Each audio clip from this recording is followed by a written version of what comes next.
Welcome to Grab Your Keys. I'm super excited today that I have Kevin Broughton with us. He is a partner at Success Mortgage Partners, the mortgage company that I work for. Thank you so much for coming and being on today, I Kevin. can't believe I'm here live. I'm so happy to be sitting in your office doing this. I know, it's so special to have you here. It's been a great day today. We had a great function earlier today, and I thought while Kevin was here, we really should talk about some keys to success. Okay, great. And why don't you tell everybody a little bit about how your special journey into the mortgage industry came about? Okay, thank you again. Thanks for having me. I love being here. I love seeing your beautiful office and all your great teammates. I started in the real estate business 29 years ago, and so I did a lot of jobs at a real estate company. I was a buyer's agent to a big, powerful realtor, and then I kind of became my own agent, and my wife became the buyer's agent for that big, powerful agent. That's how we met, and we ended up getting engaged from meeting at the real estate company. And then I elevated to, I got a great job in the industry as the regional director for RE/MAX for the state of Michigan. And so that was a pretty interesting job. I spent about 4 years in that job learning a lot. And after 11 years of doing real estate, I decided I wanted to be in the mortgage business. And I had met a father-son team that owned a mortgage company at the time and a title insurance company. And they asked me if they sold me a piece of their companies, would I come and help them grow? And I said, I have a great experience in recruiting and retaining talent, and that's what they were lacking, and I was lacking the discipline and the structure. I couldn't really start my own mortgage company, and they already had that, so we were perfect partners, and we've been together for 18 years. And, That's great. And over that time, I've done a lot of jobs at the mortgage company, but predominantly I focus on recruiting and retaining talent.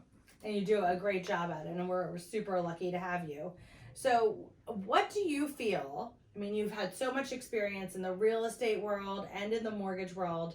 I mean, 18 plus what? 29 years yeah, total. 29, yeah. So what do you feel 3 special keys to success are that our viewers could go and have some takeaways with?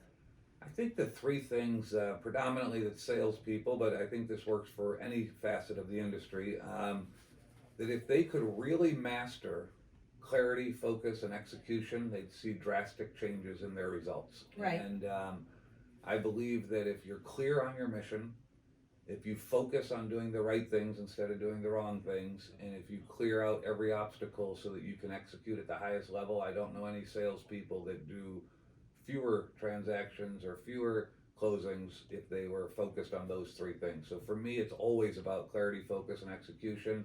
And for those that get that, I think they have extremely successful sales careers. And for those that don't, I think they constantly struggle based on interest rates and market conditions and inventory levels and all the things that impact our industry. But clarity, focus, and execution for me are the 3 keys. How often do you think that someone on a daily basis needs to focus on clarity, focus, and execution? The entire day. To me, it's, if you learn something new, hopefully that gets into your short-term memory, and then for a select few, it becomes part of their long-term memory. And for a very small group of people, it becomes a habit. And then for about 1% of the people, that becomes their culture. And so the ultimate goal is to understand the importance of clarity, focus, and execution, and build that into the culture of who you are. And if you do that, then it doesn't really matter how many hours, because they're all fun. And if you're doing things that you love, that you're great at, and that drive your economic engine, that's really doesn't feel like you have a job anymore. And so clarity, focus, and execution has given me that, where I feel I'm lucky to get to go to work because I'm always doing something that I'm good at, something that I like doing, and something that makes me money while I'm doing it. Yeah, love that. We talk about high payoff activities often. Yes. How does a realtor or a mortgage person or any salesperson figure out what their high payoff activities are? And what would you think is a great high payoff activity for a salesperson? Well, that's a great question, and it's hard to figure out sometimes, right? And none of us were born to be great at all these things all of a sudden. But one of my mentors, and I have a few, but one of them is a gentleman named Carl White who resides in the Tampa area. And about 12 years ago, Carl made me do an exercise that I had never done before. But he made me get out a yellow pad, and he made me write down every single thing I did every day for 15 work days in a row. So from Monday through Friday for 3 weeks, I wrote every single function that I did, and I had 89 tasks that I had done in those 3 weeks. And at the end of the 3 weeks, he called me on a Friday night after I completed the task, and he made me get out a green highlighter, and I had to highlight only the things that I loved, that I was great at, and that drove my economic engine, and only 5 of the 89 were highlighted. So 84 of my 89 tasks I didn't either love, I wasn't great at, or they didn't make me money. And he said, great, your new job is to only do those 5 things, and we're going to find someone else to do the other 84. Wow. And I embarked on a journey that day to eradicate the other 84 from my life, and took a couple of years, but I successfully was able to do that.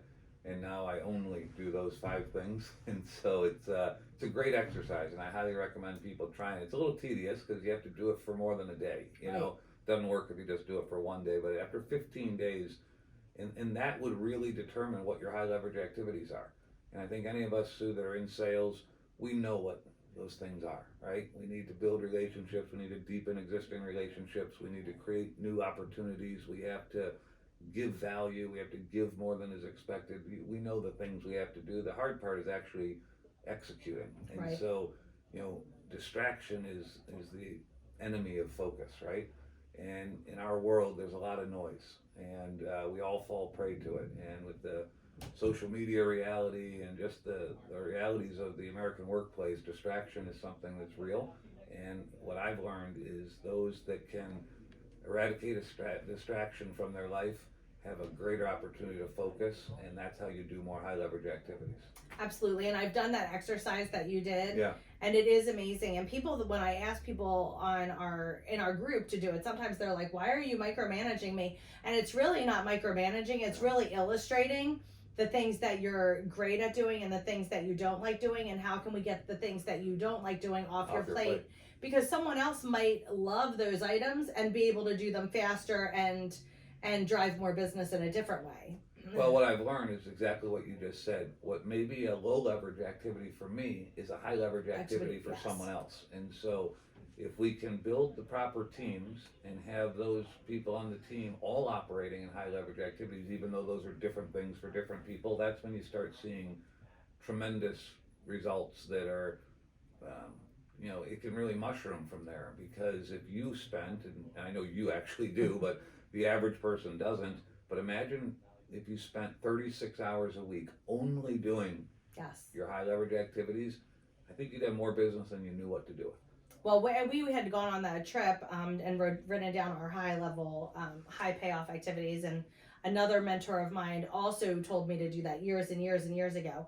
And sometimes you get away from it and you have to be brought back into it. Absolutely. So I love what you said today about putting it on a laminated piece of paper and having it. I actually have it on a Word doc, and I have it up with all of our data points. So I think that that's great. Who do you admire? Oh, I've had a lot of mentors.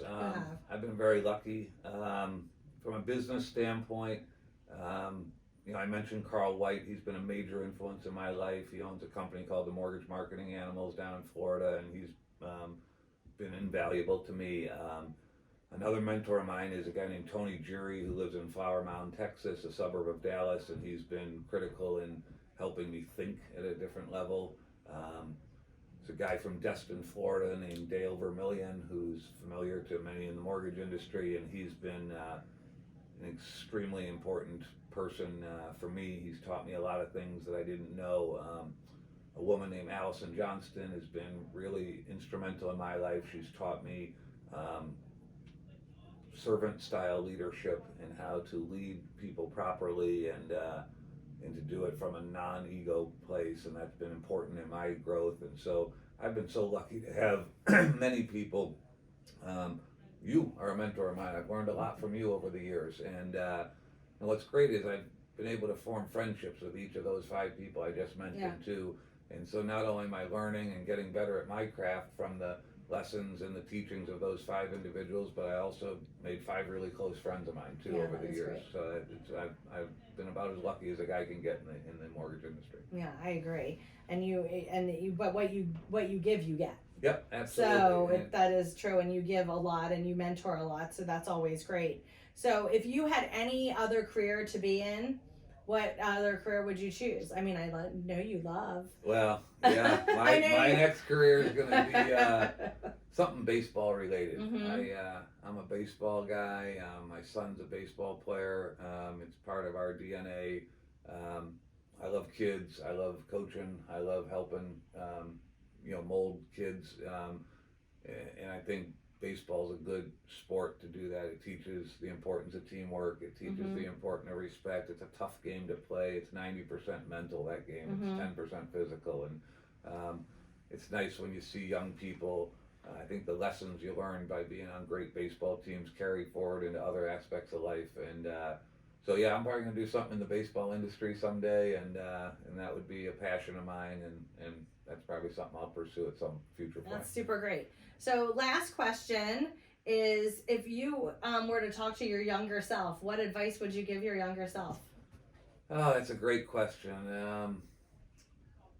I think it would be, I wish I had known a little earlier in my life what the truly important things are, because I think a lot of young people fall into this, and I did too. If you start making money for the first time, you tend to spend that money in areas that in hindsight probably weren't the smartest areas, and I wish I had invested a little earlier than I started to. But most importantly, I wish I had understood the importance of being relational and not transactional. And it took a while for me to learn that. I was always focused on the actual closing itself, and I wasn't focused on the relationship of how the closing came to be. And so I wish that I had understood and learned the importance of building deep and meaningful relationships a little bit earlier than I did. But it's never too late, and as long as you learn it at some point, that's the important part. Absolutely. Well, Kevin, I've learned so much from you over the last 4+ years, and I'm so lucky to call you a friend of mine and a coworker of mine. And thank you for jumping into us today. So thanks everyone for listening to Grab Your Keys. If you know someone you'd like to share this with, we'd love you to share it or like it or comment. And we'll see you next time on Grab Your Keys.